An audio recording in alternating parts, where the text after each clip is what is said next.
So, I'm scared of the Zimmermans. I know that a lot of people would imagine that I would talk about this Trayvon Martin and Zimmerman case in terms of the social justice aspect. And in a way, what I'm about to say is about the social justice aspect.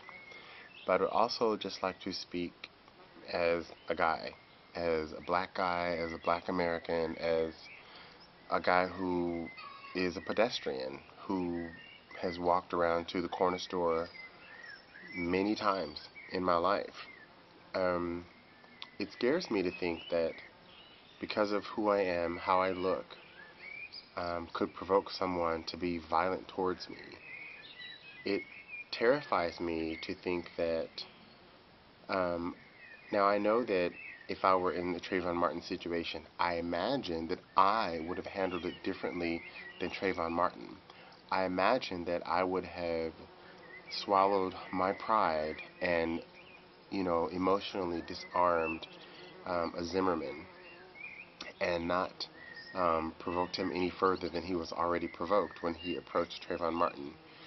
I say this because I've been in situations like that. I've been treated as a suspect. I've been treated um, unfairly in many formal and informal situations. So I've had to disarm people walking down the street, walking through the mall, walking in a store, but I've also had to disarm people in school, in a job interview. I've also had to, let people know that I'm black, but I'm not a threat to you and I'm not dangerous. And so part of what scares me about the Zimmermans is that what happens if they were to catch me on the wrong day?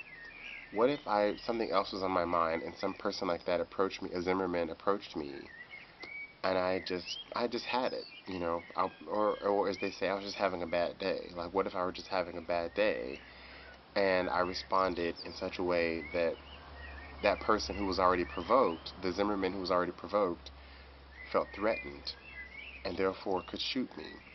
It scares me to think that I come from a country where who I am and how I feel is of no consequence to many, many, many people in mainstream media.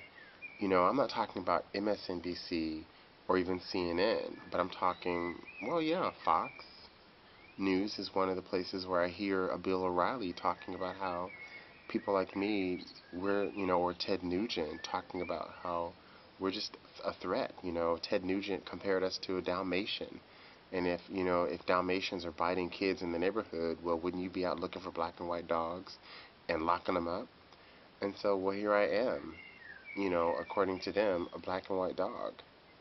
And it really, really shakes me to my core to think that um, this is where I come from. Now, I know that if you turn on the television, if you look at any movie that even has one black character, most of the time you won't see them talking about or even being scared of anything.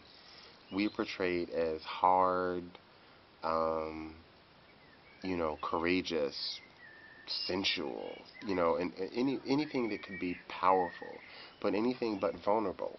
And the reality is, I feel quite vulnerable by when I think about the Zimmermans. Because they have the upper hand. I've thought many times about that. What would I do if I were in Trayvon's situation? Would I just say, hey, um, I'm unarmed. I don't have anything. I don't want anything. I live right there. I mean, would I stand there on the street and scream for help? Would I, turn around and run? Would I lay down on the ground like a slave? I've actually, in my mind, gone through what I might do if I were in Trayvon Martin's situation on the day that he died. And even that itself frightens me. The fact that I've had to think about what would I do if I were in that situation, or what have I done when I was in that situation. Um, People don't know that I have X amount of education, or if I come from a working class or a middle class family, or if I'm well traveled, or if I've just lived in the same part of town my whole life. If I walk down the street in a hoodie, especially. Now, mind you, I also think even about my own wardrobe. the hoodies that I have hoodies that say the universities that I've been to. So I don't have a hoodie that says Nike or Adidas or anything like that. I specifically have a hoodie that says Oberlin College or Tulane University, you know. And it's not just because I don't like other kinds of hoodies. I mean, what if I wanted a Miles Davis hoodie or a John Coltrane hoodie? You know, there's some really nice ones out there. I mean, you know, the cover of Kinda Blue on a hoodie. That would be really nice, but um, would that make me be unsafe walking down the street in a middle class, majority white neighborhood? And if someone decided to see me as a threat, that's where we are.